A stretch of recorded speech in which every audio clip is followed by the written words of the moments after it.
জয় মা দুর্গা। নমস্কার বন্ধুরা, আজকের ভিডিওতে আমরা এমন এক দুর্গাপুজোর গল্প শুনব যা শুধুমাত্র একটি দুর্গাপুজো নয়, বরং ইতিহাসের এক জীবন্ত অধ্যায়। কলকাতার বুকে এমন একটি জায়গা আছে যেখানে প্রায় 250 বছরের বেশি সময় ধরে হয়ে আসছে একই পরিবারের দুটো দুর্গাপুজো। এখানকার প্রতিমা, পুজোর নিয়মকানুন সব কিছুতেই মিশে আছে ইতিহাসের গন্ধ। উত্তর কলকাতার বনিদের বাড়ি পুজো বলতে সর্বপ্রথম যে নামটি মাথায় আসে সেটা হলো শোভাবাজার রাজবাড়ির দুর্গাপুজো। তাই আজও অনেক শহরবাসীর কাছে শোভাবাজার রাজবাড়ির পুজো না দেখলে দুর্গাপুজো দেখা সম্পূর্ণ হয় না। শোভাবাজার রাজবাড়িতে একটা নয়, দুটো আলাদা আলাদা পুজো হয়।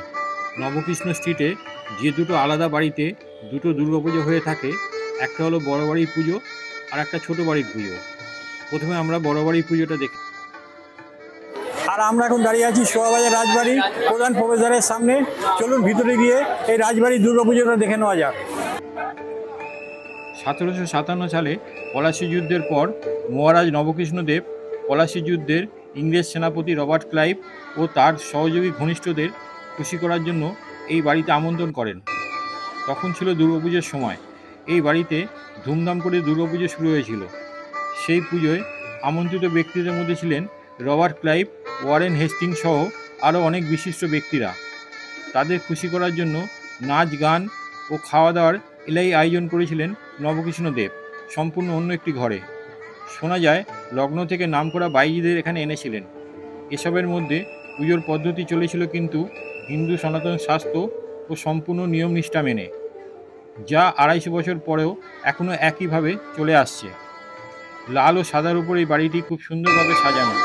লাল রঙের সিঁড়ি দিয়ে ওপরে উঠলেই চোখে পড়বে ঠাকুর দালান। আর চারিদিকে ঘোরানো এই বাড়িটি সারা বছর বন্ধ থাকলেও পুজোর 4 দিন সকাল 6টা থেকে রাত 11টা পর্যন্ত খোলা থাকে। ভেতরে রয়েছে স্বামী বিবেকানন্দ স্ট্যাচু। আসুন এই বাড়ির 7ম সদস্যদের মুখ থেকে শুনে নিই এই বাড়ি ও পুজোর বিষয়ে কিছু কথা।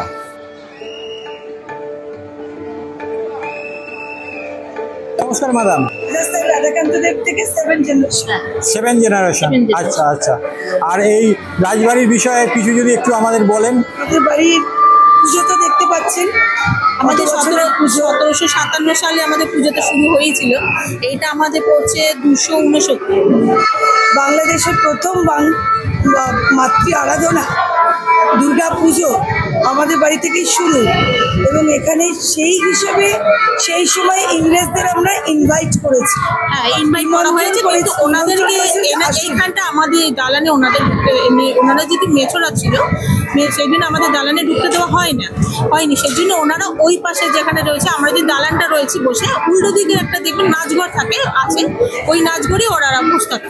আর সেই সময় যেহেতু আমাদের বাড়িতে অনেকে মহাপুরুষ আমাদের বাড়িতে এসেছেন, এদিকে এখানে বিদ্যাসাগর মহাশয় এসছেন, হিরোজিও এসছেন, রামমোহন রায়, এখানে রামকৃষ্ণদেবও এসছেন। রামকৃষ্ণদেব এখানে আমাদের মা দুর্গার সামনে শটাঙ্গয় শুয়ে নমস্কার করেছিলেন মা দুর্গাকে। রামকৃষ্ণদেব 90 দিন ধরে উনি আসতেন, 90 দিন ধরে উনি এসে পুজো করেছিলেন। 90 দিন ধরে এসে যিনি অ্যানসেস্টার রাধাকান্তদেব, তার উদ্যোগে ডেভিড হেয়ার, আলেকজান্ডার ডাফ, এনাদের সবাইকে নিয়ে প্রথম মেয়েদের এসেছিলেন। ওনারা প্রথম মেয়েদের স্কুল এখান থেকেই শুরু। আচ্ছা। সেই স্কুলগুলো বিরাট আকার নেয়, যেমন হেয়ার স্কুল, হিন্দু স্কুল, টাকি স্কুল। আচ্ছা। হ্যাঁ, এখানে মেয়েদের স্কুল প্রথম শুরু হয়। শুধু যে আমাদের এটা পুজো তা নয়, এটা সাংস্কৃতিক সেন্টার। আচ্ছা, কেন্দ্রবিন্দু। এটা শুধুমাত্র একটা দুর্গা পুজো নয়, এর সঙ্গে প্রাণের পুজো এবং একটা সাংস্কৃতিক শিক্ষার সমস্ত ব্যাপার জড়িয়ে আছে। বিবেকানন্দ, স্বামী বিবেকানন্দ, রামকৃষ্ণদেব, ওনারা সবাই এখানে এসেছিলেন। এখানে 90 সেকেন্ডের মধ্যে সমাধিস্থ হয়েছে। আচ্ছা। এবং এমনই পবিত্র ভূমিতে আপনি এই মুহূর্তে দাঁড়িয়ে আছেন।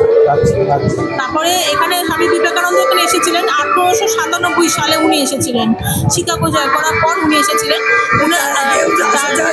ছিল সামরিক সম্বর্ধনা এখান থেকে ওনাকে দেওয়া হয়েছিল। বাইরে একটা মঞ্চে একটা স্টেজ টাইপের মানে একটা ঘেরা জায়গা রয়েছে মাঠেতে, উনি ওখানটায় বসেছিলেন।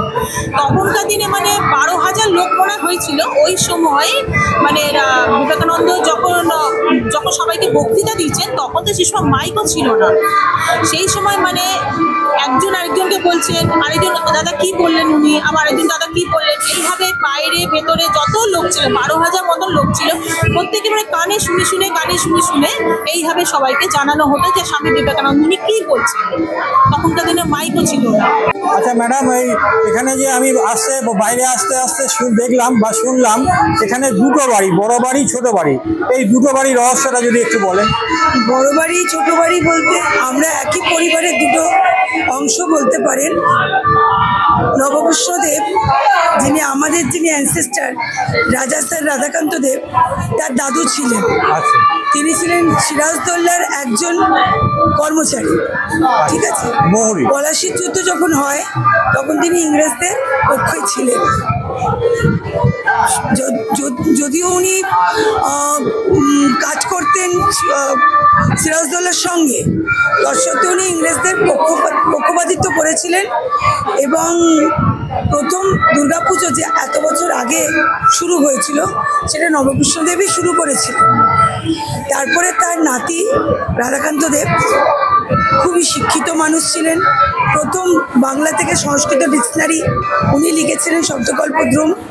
এই যে দুটো ভাগ, দুটো গোষ্ঠী, যেমন ভাই ভাই দুটো আলাদা গ্রুপ হয়, সেরকম আমাদেরই আরেকটা শরিক, ওই শরিক, এবং আমরা হচ্ছে বড় শরিক, মেন স্ট্রিম। আচ্ছা, আর পুজোর আচার অনুষ্ঠানের বিষয় মানে পুজোটা বিশেষ কি আছে? এখানে আমি দেখলাম যে সিংহের মুখ হচ্ছে ঘোড়ার মুখ। হ্যাঁ, এই ঘোড়ার মুখের রহস্যটা কি? এটা দুটো মত আছে। একটা মত হচ্ছে যে মা দুর্গা যখন যুদ্ধ করছিলেন মহিষাসুরের সঙ্গে, তখন মহিষাসুর খুব মায়াবী ছিল, যে সেকেন্ডে নিজের রূপ পরিবর্তন করছে।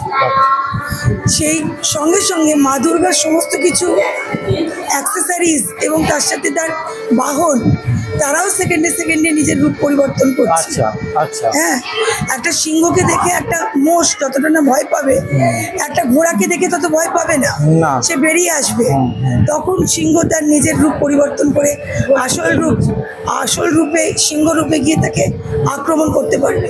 এটা হচ্ছে একটা হাইপোথেসিস। আর একটা মতে বলা হচ্ছে যে এটা ইজিপশিয়ান আর্ট ছাপ পড়ছে, সেই জন্য ঘোড়ামুখী সিংহ আমরা এখানে অবতারণা করছি। গ্রিক সাহিত্য, গ্রিক সভ্যতা ছাপ আমাদের মূর্তির মধ্যে পাওয়া যাচ্ছে। আর পূজার আচার অনুষ্ঠানের বিষয় মানে আগে তো বলি হতো শুনেছিলাম, এখনো বলি হয়। এখন চাল কুমড়ো বলি হয়, আখ বলি হয়, এগুলো তো বলি হয়। আচ্ছা আচ্ছা। কিন্তু আগে আমাদের রাজা নবকৃষ্ণদেবের সময় আমাদের এখানে যে ছাগ বলি হতো, তারপরে যে হতো, তারপরে যখন রাধাকান্ত দেবের সময় যখন ছাগবলি যখন হয়, তখন ওই সময়টা কি হয়েছিল, ছাগবলি হওয়ার সময় ওই বলির মানে পাঠা তখন দৌড়ে এসে আমাদের রাধাকান্ত দেবের পায়ের কাছে এসে পড়েছিল, মানে প্রাণ ভিক্ষে চাওয়ার মতো। তখন সেই সময় থেকে রাধাকান্ত দেব আমাদের যে রাজা, উনি তখন দেখলেন যে প্রাণ ভিক্ষে চাইছে, তখন থেকে ওই আমাদের আস্তে আস্তে ছাগবলিটা সেইবার থেকে বন্ধ হয়ে গেল। কিন্তু রক্ত তো চাই, মানে পুজো দিতে গেলে তো মায়ের পুজো দিতে গেলে রক্ত চাই। তাই সেই সময় উনি কী করেছেন, বুকে মুখ ছিঁড়ে রক্ত নিয়ে দিয়েছিলেন। কিন্তু ওনাকে যারা পণ্ডিতরা ছিলেন, তা ওনারা তখন বললেন যে আপনি দিলেন তো এই বলছে, আপনি তো দিলেন, কিন্তু আপনাদের নেক্সট জেনারেশন যে দেবে বংশধর, সেটা তো বুক ছিঁড়ে কেউ রক্ত দেবে কিনা তার সন্দেহ, তাদের দেবে না, তো সেটা কী হবে? তখন মানে 3 মাস 4 মাস, তাই না, 3-4 মাস ধরে, তাই না, 3-4 মাস ধরে কি হলো, মানে ওনারা পণ্ডিতেরা সভা করেছিল, সভা করে বললেন যে এখানটা মানে কি হবে, ছাগবলিটা তো বন্ধ হবেই, মানে মাগুর মাছ বলি দেওয়া, মাগুর মাছ যেন মাগুর মাছ, এই জন্য আমাদের বলি দেওয়া হয়। আখ, চাল কুমড়ো, মাগুর মাছ আমাদের বলি দেওয়া হয়। এর জন্য তারপর থেকে রাজা নবকৃষ্ণ দেবের সময় ওই রীতিটা তো ছিল, রাধাকান্ত দেবের সময় এই রীতিটা একটা বন্ধ হয়। তখন থেকে ছাগবলি বন্ধ হলো, মাগুর মাছ বলি, আখ বলি আর চাল কুমড়ো বলিটাই হয়। এটাই। আচ্ছা, ধন্যবাদ। বড় বাড়ির পুজো দেখে এবার আমরা যাচ্ছি ছোট বাড়ির পুজো দেখতে। বড় বাড়ির ঠিক উল্টো দিকে সামান্য এগোলেই পেয়ে যাবেন ছোট বাড়ির পুজো।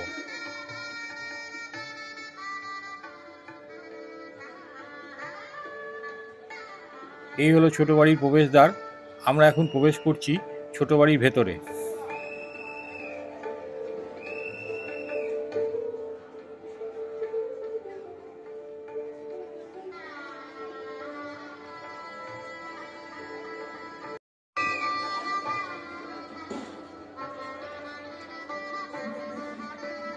প্রত্যেক বনেদি বাড়ির পুজোয় একটা আলাদা রীতি ও ঐতিহ্য থাকে, তেমনি এ বাড়িতেও আছে। এখানে মা দুর্গাকে পুজো করা হয় কন্যা রূপে। এছাড়া এখানে মায়ের ভোগ হিসাবে অন্নভোগের পরিবর্তে শুকনো খাবার যেমন খাজা, গজা, দরবেশ, মতিচুর দিয়ে ভোগ নিবেদন করা হয়। বাড়িতে ঢুকেই দেখবেন চারপাশে ঘোরানো বিশাল সাদা রঙের বাড়ি, আর বাড়ির ভেতর রয়েছে ঠাকুর দালান, যেখানে মায়ের পুজো শুরু হয়ে গেছে।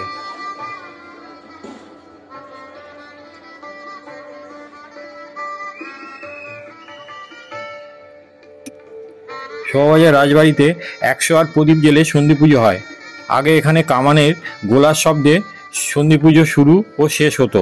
এখন অবশ্য বন্দুকের গুলির শব্দে সন্ধি পুজো শুরু হয়। এই যে প্রতিমা, এই প্রতিমাকে ডাকের সাজের প্রতিমা বলা হয়। তারও একটা কারণ আছে। এই প্রতিমার গায়ে যে রাংতাগুলো দেখতে পাচ্ছেন, এই রাংতা আগে শুধু জার্মানি থেকে ডাকে করে আসতো, সেই জন্য এখানকার প্রতিমাকে ডাকের ঠাকুর বলা হয়।